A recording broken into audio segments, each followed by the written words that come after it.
From the underground, deep from an underground military bunker or spaceship high above the plane of Earth. Follow me at Sam Newsman. I have a radio show every Saturday morning. From the most trusted puppet in media, reporting since Roswell, I'm Sam Newsman. And happy hump day. Happy hump day. Take care, Sam. Oh, Sam's a beautiful man. I love Sam. Right. Sam's a great puppet. Yeah, but he's too good to hang. He's too good to hang. He's got, puppets. Oh, wait, but you know what? We got Bernie. What's up, Bernie? You made it. What's good, Bernie? Howdy, Bernie. I was like, what happened? I was like, because we're supposed to do a show. We're going to do real science, I think, in 2 days also. And we're going to be trying to do some more stuff. But we just brought up, Sam just brought up bells and chronology. And he was talking about the 200-year phantom time hypothesis. He's like, oh, yeah, there's probably about 200 years that are missing. It went from 11 days to 200 years. But isn't it more like 1,000, right? It's like 600 to 1,000 years are just shuffled.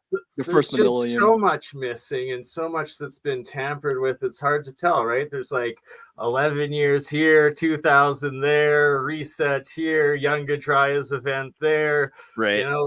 Missing Tartaria, missing Atlantis, missing Lemuria. There's the Anunnaki. There's so much that I feel like the easiest way is you use the Anatoly Fomenko chronology because he's got event by event. So you can be like, okay, well, this is 12 events, and here are another 12 events that have the same, like this happened January 11th and it ended March 15th. And then this event happened April 15th and ended July 6th. And like they're all the same dates.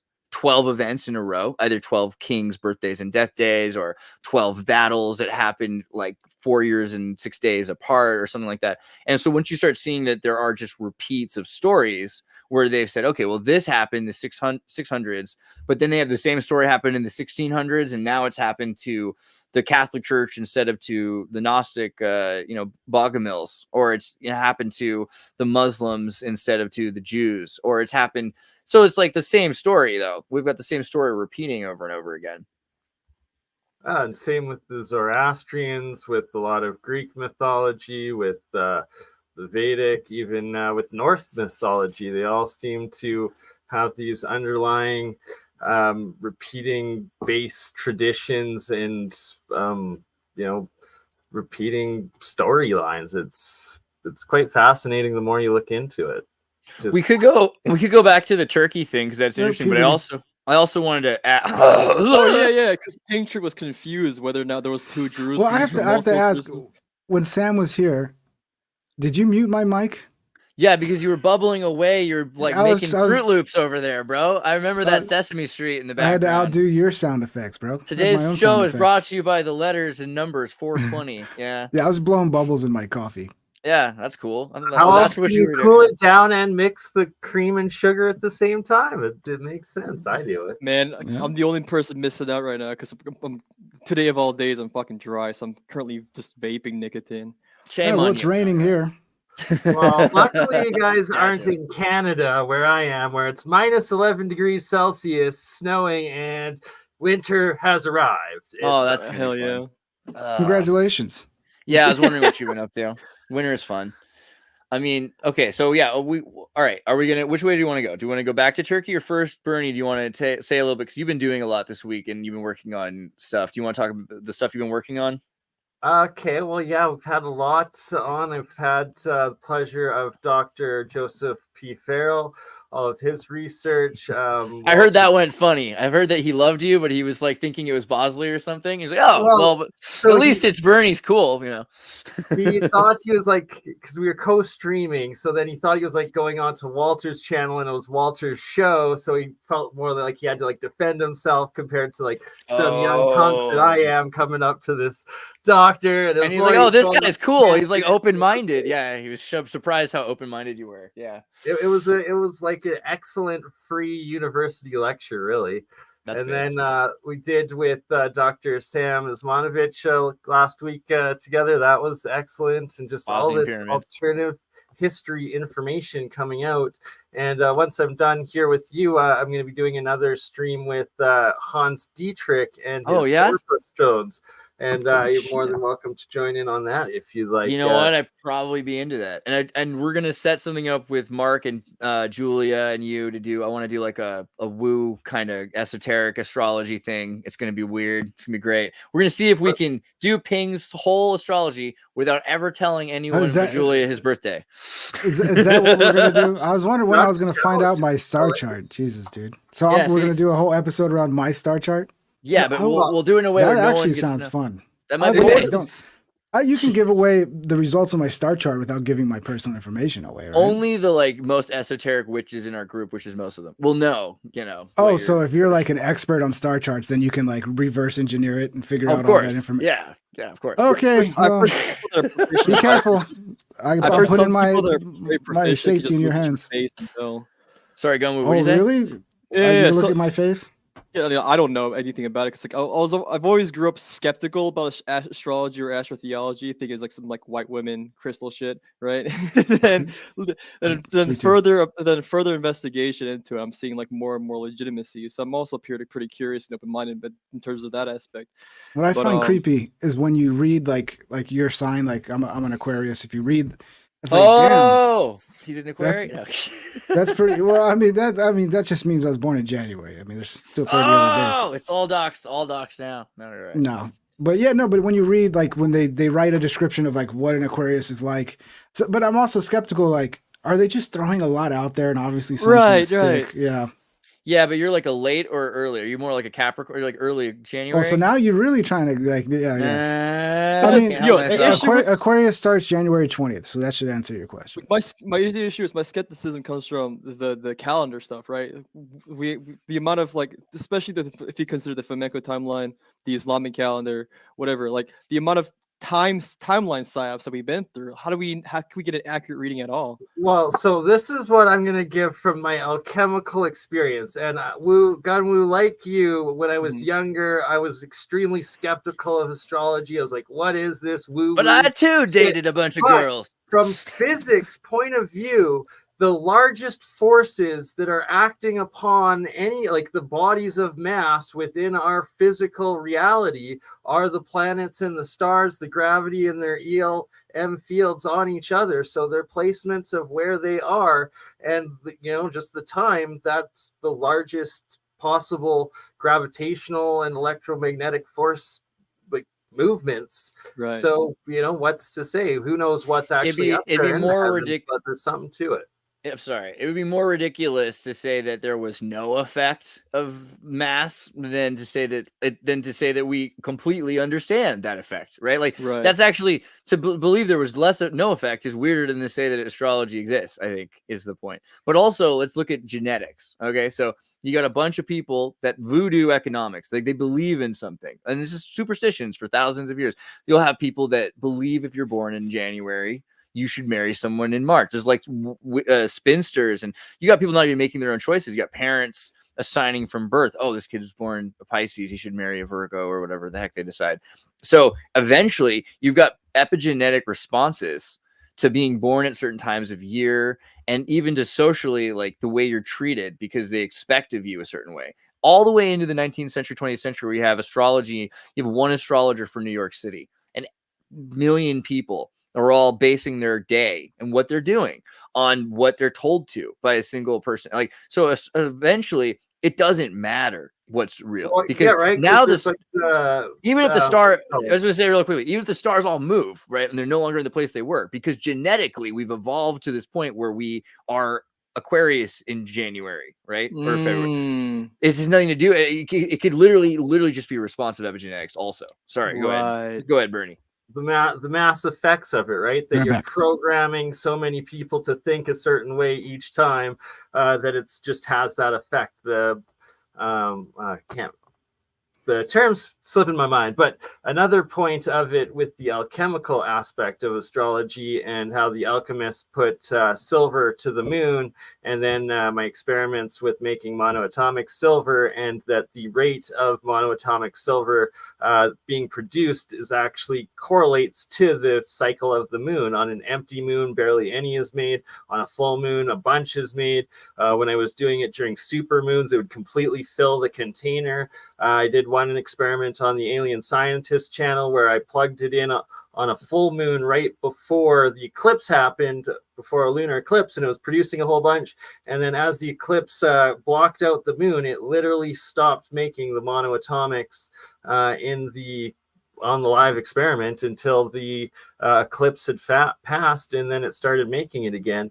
And then from the moon being associated with silver, the way the Alchemist labeled that, I decided to try gold, because they labeled gold with the sun. And sure enough, now it seems that it makes the monoatomic gold during the day while the sun is out. It makes it normally, and then as soon as the sun sets, it starts making black monoatomic stuff instead of the pure white stuff. So once again, that's two heavenly bodies that the Alchemist tied these metal elements to, that I've directly correlated through experiments to their actual cycles above. And that's what really has me fascinated in astrology, of the powers that could come from it. Not to mention, as Pink Trip was saying, when you pick up an astrology book and you read it, you're like, how the hell was this written 20 years before I was born? And it's describing my life in 2023 perfectly, right? Like, there's certain ones that... for me, it's more about the personality stuff. Because I read mine, it's like, damn, that's pretty accurate to my person. And then I read my dad's, and I was like, Jesus Christ, that's like 100% accurate to my dad. So that's when it's like... I mean, maybe it's just, like I said, because they put so much in there, and some things you're like, well, that's not me. But then like 80%, you're like, oh yeah, that's me. I had a huge problem with astrology growing up because I'm born 2 minutes into the next sign. So I'm like right on the cusp, and I'm a cesarean. So I probably should have been born earlier or later, but like I'm born on the cusp, And so I'm born so on the cusp that it's like sometimes I'm more Aquarius and sometimes I'm more Pisces, but I'm on the Pisces side. Well, I got a good question. Wouldn't it be more like, if we're talking about like the gravitational pull of the planets and yada yada yada, wouldn't it have more effect on your egg when you're like than it would like when you're already born, like when you're actually like forming the brain? Cycles tied to the moon, right? So that's an aspect. But some people, sun like aspect, when the egg is forming and making the brain, like you would think the gravitational effect would be more important.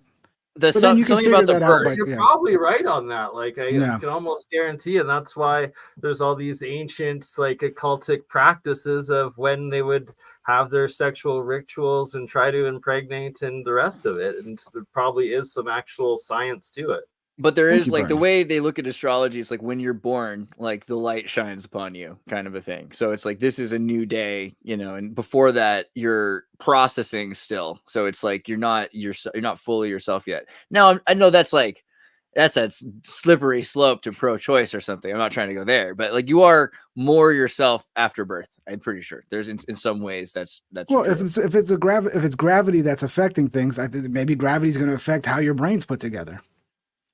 Like the actual physical creation of the brain. Yeah, because you know how when babies are born, you have to constantly flip them so their brains won't, like their heads won't turn into a cone.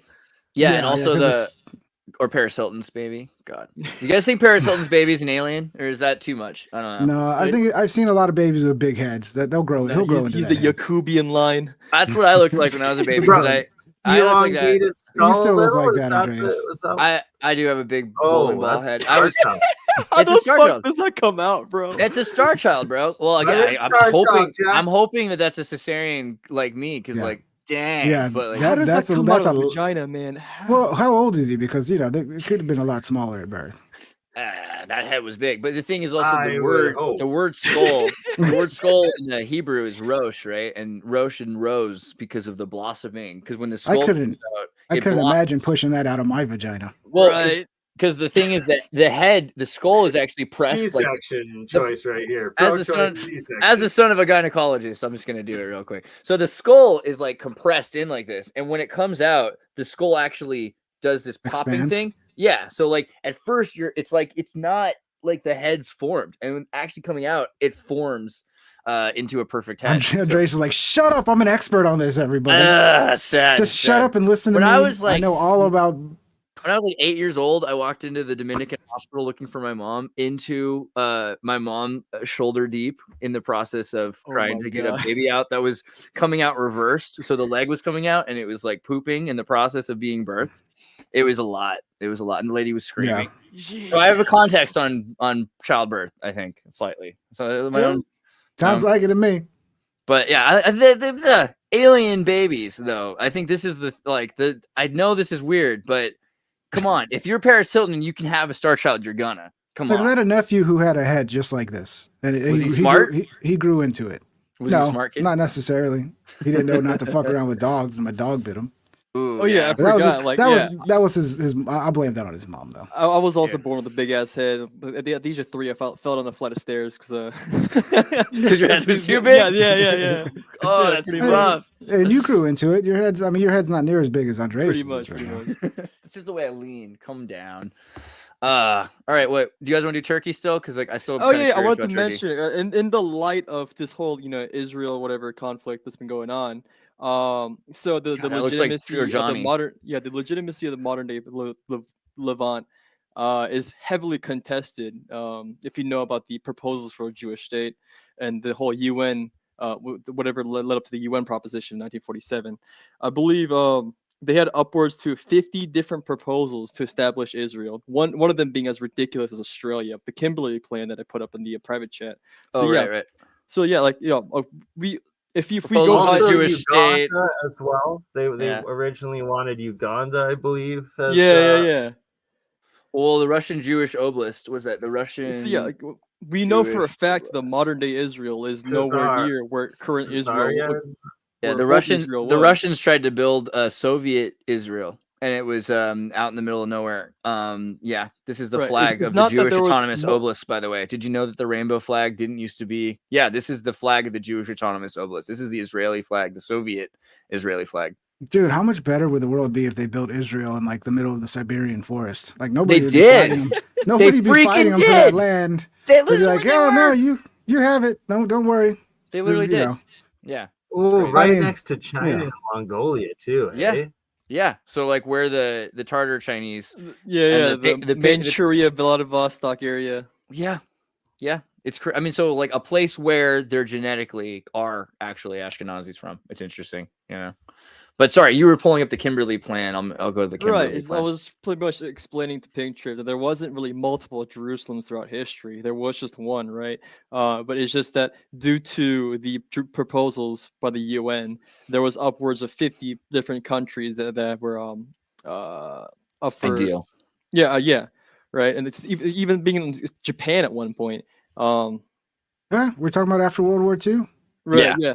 They were like, what can we do in Japan? Let the Jews have it. Yeah. No, but the city of Jerusalem was called, where the Temple Mount is and all that. It's been called Jerusalem for a long ass time.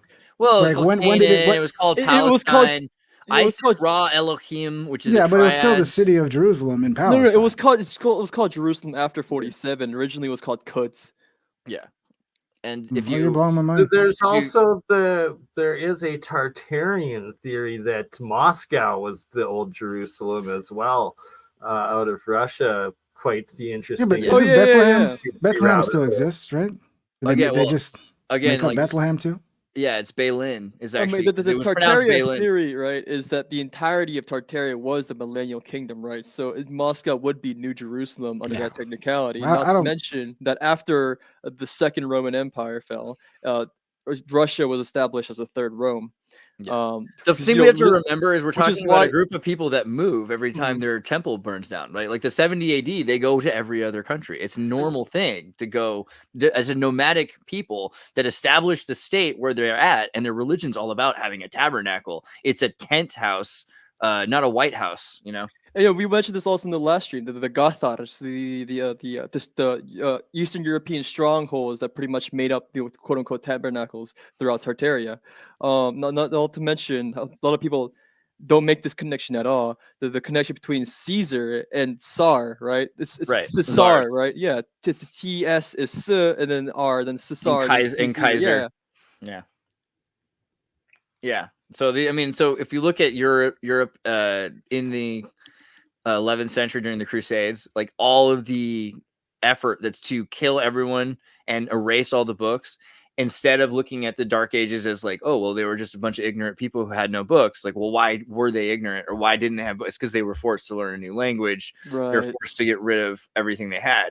So it's like we're thinking of a dark age because we can't imagine what that darkness was filled with, which was light. There's like constantly education and intellectual study. And, well, just genocide and resets by the victor. History is written by the victor, and everyone who's lost all the battles, all that history has been wiped out. And a prime example is what the Jesuit order and the conquistadors did to the Mayan, Olmec, Aztec, and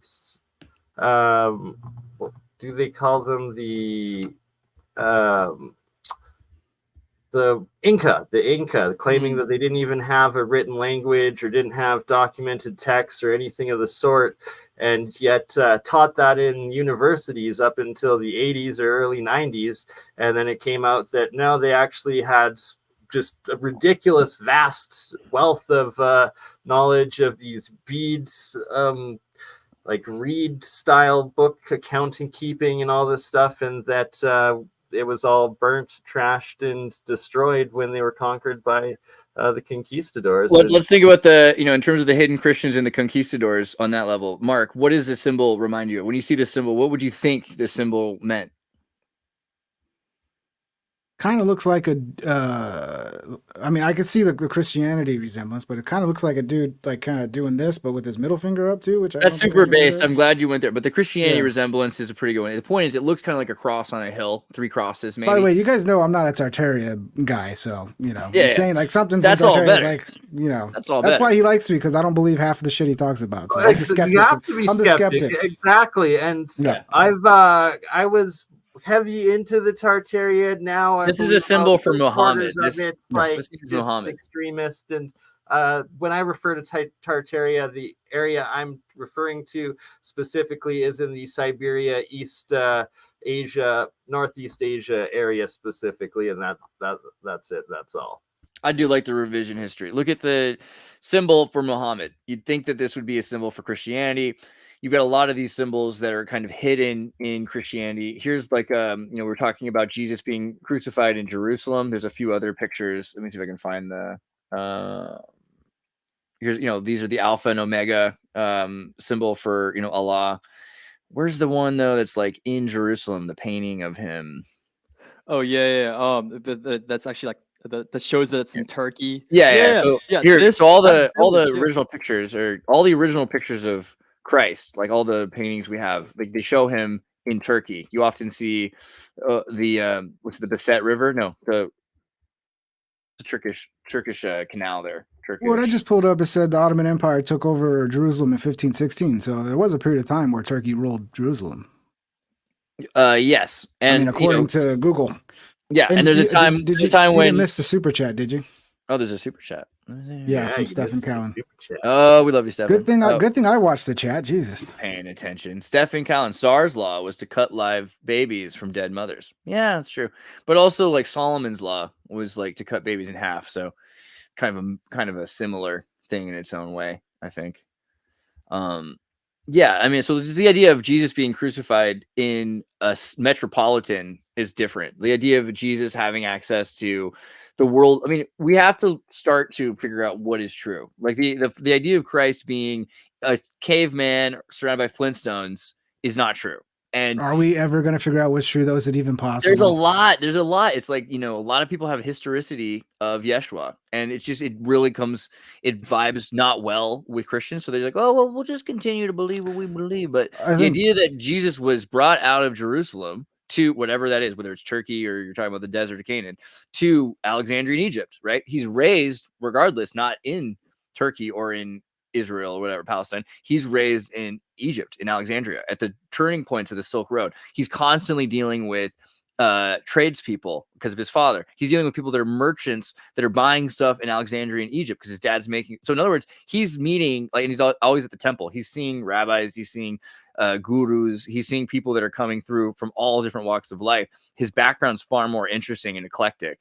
And the idea of just like, oh, well, it's not in the Bible, like we erase 13 years to 30 years. That's not okay. Like, you don't just go from before his bar mitzvah to he's in the desert fighting the devil like Vishnu. Like, you can't just like skip all that stuff without being, there's more to it. And the more we look into it, the more you see why it's hidden, is because the context reveals so much about what you're supposed to do with your life. You're supposed to fight against injustice. Life is worth dying for. This is a problem that we've developed since September 11th. People are like, oh, well, security is worth sacrificing freedom for. No, life is worth sacrificing for freedom. I mean, these are the kinds of issues that I think most people are like, they're like uncomfortable to even acknowledge anymore. But it used to be just guttural logic to know. I mean, I think that's what we're missing by trying to bastardize and transmute the true history into something that's like, okay, well, you're the first one to ever think of these thoughts, so don't worry, you don't have to study. Buy this car now. That's how it feels all the time to me. And so we need to be reflective. History is kind of hard though, dude, because it's, the further back you go, there's so much history that we're never going to actually know what really happened, because we have just a base of like knowledge that's been passed down, and who knows how accurate that knowledge even is in the first place. And you're only ever going to get a small piece of the story. So all you can really do is try to extrapolate, which it's just a guessing game. So I don't know. We're never really going to know. Yeah, it's a guessing game until you have like out of place cultures like Korea, for example, corroborating all these like weird stories that should have no connection to like, anomalous corroboration helps, I think. And also, but still, how much of the whole picture are you getting? You're still getting a small piece of the pie. If you're good at, like, if you lived a couple decades on this earth and you've watched the news and you know how like CNN does a fake news story, then you should be able to see how it was done in the past and see how fake news is fake history. I think a lot of the time, not all the time, but a lot of the time, it's like, oh yeah, I can see how this happened. Our elites are lazy as fuck. They just keep repeating the same playbooks that have worked in the past without changing anything. But yet, like the reason why they don't change anything is because they know it's gonna fucking work. It's time and again it does. And also like. Yeah. The if you scroll down to the Ashkenaz, so I want to talk about like to corroborate Ewing's take that that Jesus was in Europe and stuff like that. The specifically this link about the Ashkenaz. If you scroll down to the part where it says Ashkenazi Jews, it mentions how Bohemia. Really quickly, I want to show, like, here's the Black Sea, here's Crimea, here's Ukraine, here's Turkey, here's Egypt. Okay, and there where it says Ashkenaz is where the border. If you're on a boat, it's not hard to see how you do this, how you get to Moscow. Like, no, look where Constantinople is, or modern day Istanbul, and this is Ashkenaz right underneath Phrygians. This is what I've been talking about this entire time, how like the original Romans were Phrygians and whatnot, and the original Israelites being Scythians as well. Phrygians being of the Scythian culture, stuff like that. It all ties into it. It is public information too. But it's the reason why we're psyops is because a lot of these churches are adamant repeating the same lie and over again. But if you scroll down to the part of Ashkenazi Jews, I've personally found out by reading through very niche Jewish sources talking about prior to the 16th century, talking about how the Canaan, the land of Canaan, was originally in Bohemia, which is modern day Czechoslovakia, and the Spain being Sephardi. We know that part, the Sephardi Jews migration and stuff like that. But the part that struck me out was Bohemia being identified as the land of Canaan. We always assumed that it was in the Levant somewhere, being a desert, but yeah, it's literally in Europe. And this is public information. Bohemian Canaan. I'm not really what he's talking about. Bohemian Canaan. This is your show. You can't just walk away and disappear, dude. Oh, it's my new favorite thing. And also, I feel like Andreas would know more about this because he's Croatian. I mean, it's in the Balkan area. Not telling. I haven't found anything Andreas doesn't know a lot about. No, I mean, it's interesting though, the idea of Canaan, because we have this idea that Israel, and again, Israel, ISIS, Ra, Elohim, right? You have this. It's the same as Budapest. You got a community that comes together, and from the tellings of our history, like you said, you've got like, well, our group, our priesthood was closer to God, and their priesthood wasn't. And so we had to, walk around them and blow them up. God did it, actually. And then we just, God said we had to like take their women. It's weird. At Jericho, or it was God, but you go back a little further and you read like Josephus and you see like, okay, well, these are volcano chaos earthquake worshipers that are inside of a group of lots of people. There's Semitic people, there's Aramaics, there's Arabs, there's Ishmaelites, right? Because you go to Abraham and you've got Father Abraham had many sons. I don't know if you heard that one. So there's a bunch of Semitic people. Like this is even to the point today where they're like, oh, you're being anti-Semitic. It's like, yeah, you are, because you forget that Palestinians speak a Semitic language. Like they're all Semitic people. Right. It's an important thing. So Isis Ra Elohim is like Budapest. It's like you took Buddha and Pest and it became Budapest. The difference is in the process of merger, it's kind of like marriage, two become one. Usually the man is lost in the process, right? So with Isis Ra Elohim, the personality of the wife of God, Yahweh had a wife, Ashtoreth, I think. She's removed because they think that's not okay. And in the post-Abraham period, Yahweh is not even allowed to have form, right? Because because Abraham smashed idols, according to the Midrash. So we get to a point where they don't know, and this is in order to destroy all the iconography and history of all the Semitic groups that are living in this area, right? And to force them to consolidate under this priesthood that worships chaos, worships whenever an earthquake destroys a people, because that means they can go in and take their stuff, right? That's a very specific small group within the larger picture, but they ended up in power, right? And that's right, which ties into the whole idea that we're a cargo civilization. Yeah. I mean, even the idea of Akhenaten or Moses leaving Egypt, they're in the desert for 40 years so that they're Stockholm syndrome. They forget who they are. And then the people who remember die. So the next generation, they can tell them, this is what it was like before. Or that's not. That's the thing, though. So, like, you're under the impression that these Israelites wandered in the same desert for 40 years in circles, but we forget these are nomadic people that are very familiar with geography. So how can they be lost in circles for 40 years? So, which is how I draw the connection of people.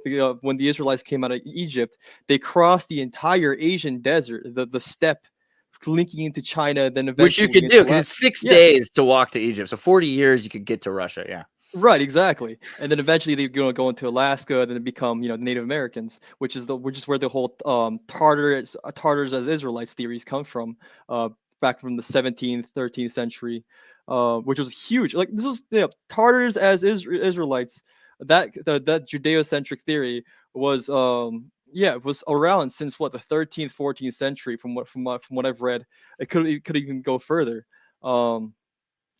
But yeah, these are the Kai Feng Jews. But like, and people completely neglect this, which is how we have this idea that the Jewish people were the original Israelites rather than the Indo-Europeans being the original Israelites.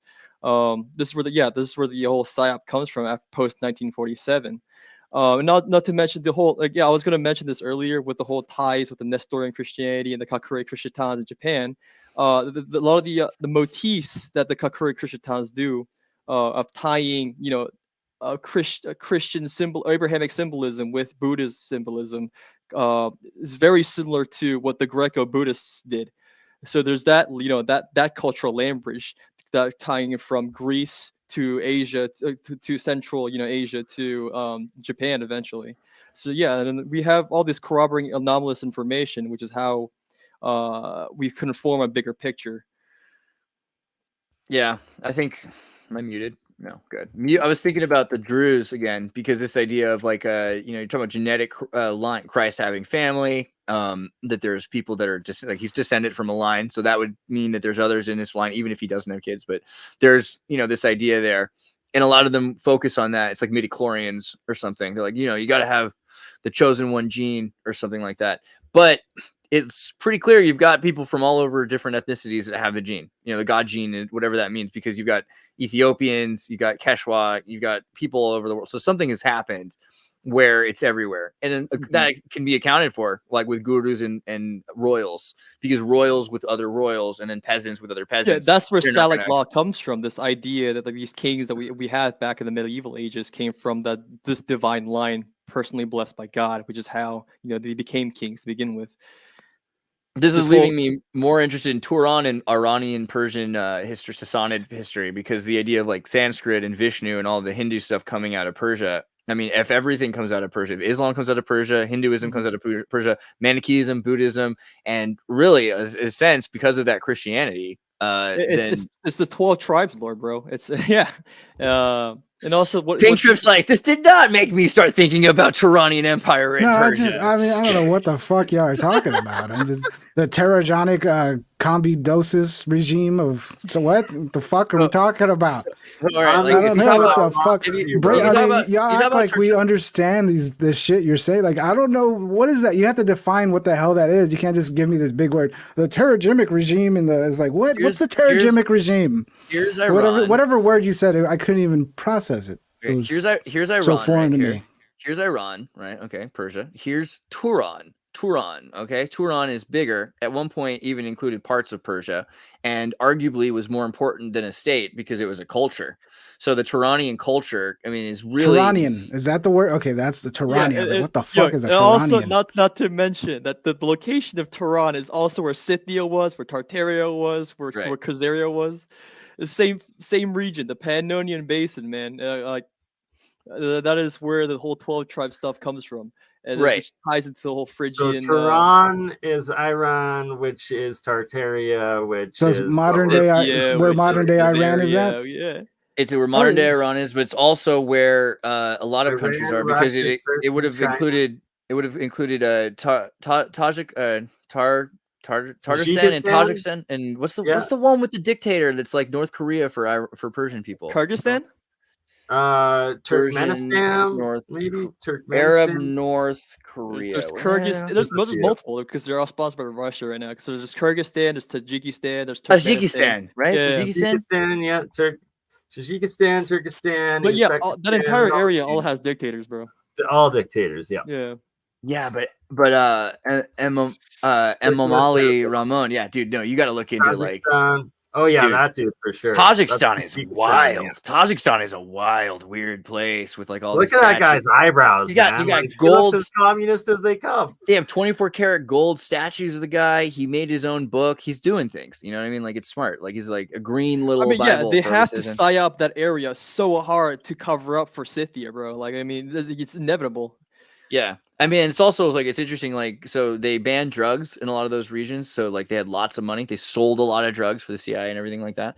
And then eventually they took all this money from oil and everything else, and they just built freaking cities that look like Milan. They're these like Tuscan mansions and just cities of marble, you know, that they built in the last 4 or 5 years. Built. And it's like, no, I mean, well, that's the question, right? Because like, what's the deal? Why do they have all of this Milanian marble, you know? Same thing with China, bro. All those ghost cities that look like Europe, bro, that nobody fucking lives in. It's like, why is that there? Same thing with the pyramids in Manchuria and all. There's a focus for if everything real estate collapses. scam, ain't it? I think it's that when everything It's to collapses, keep their that's a new. GOP growing, their GDP growing. I think that the whole world's going to collapse, and those places are the next new world order. You know, they're ready to go. Well, You've they're got falling people apart. moving in. They're made. They're not made to last. They're Some made of to just those- fall apart. Yeah, Some of the Chinese ones are, but the Tajikistani like cities are beautiful, and the things they're doing in Egypt and I didn't even. the plans. I didn't even know The plans. Johnny existed. Fair answer. So you just I don't fucking know. Crypto, you got anything you wanted to share before I start to show them where to meet No, yourself? I'm good. Thanks for having me on, and we'll have to do another one that's more full on the alchemy and on astrology and all of it, and Yeah, we're gonna real set that up. science. Um, Definitely, and yeah, I'm just setting up the Woo Woo Wednesday Man, if- Gropa Stone. If I get my credit card information stolen, I'm blaming you, Andreas. yeah, it's my fault. I You do put the out same. your father's name. It's not my fault. Make sure you guys watch Pink Trip all week to make sure he's up to no good. He's been making. This is a pretty funny one. The Matthew McConaughey with Lex Friedman meltdown. I really like this one. How does Lex Friedman get in contact with all these celebrities, bro? I can't even like send an email to like somebody. His show gets He's a lot of views, celebrity dude. himself. He's friends. It's all about views. It's all about who you know. Networking, and- yeah, the Like 7 if point theory. Andreas and started how you shook your getting hand. millions of views every episode, he could get like anybody he wanted, It's true. Yeah, it's or true. at least huge guests. I just got to get blessed by somebody in an apron, I guess. So Hey, Sunday night, watch me live. If you like this, I mean, I don't talk about this kind of crazy shit, but it's funny. Come check me Yeah. out Sunday night. He's got way more reasonable guests. And you're Nice lady. politically correct on the right side of things, right? It's the right side. He's on the correct side of things. I'm right about everything. Yeah. Oh, this is good. This is good. I like what you're doing here. I mean, no one took acid during this entire production. You don't know that. I could tell, but yeah. So maybe also go to Pink Trip 2. Where do I find Pink Trip 2? Did you hide it? You gotta go to channels. There's a I second did. one. I went to channels. Pink Trip. Oh, there it is. Pink Trip 2 right here, which is where you can find some of his more like cough medicine-y productions. He's adorable. Benadryl Benny right here. Yeah, no, I love this stuff. Actually, this is really. This is all my on acid content. So there you go. Not enough people watch the good stuff. I gotta say, this is the stuff that they should be watching, and it's a quality filter. You know, if you're not ready to receive the Holy Spirit, you can't even get Pink Trip 2. So yeah, people don't watch anything the algorithm doesn't put in front of them these days. Right. You know? I mean, look at that mullet and tell me you don't want to watch more. This is beautiful. Yeah, my boy Davey. Davey's great.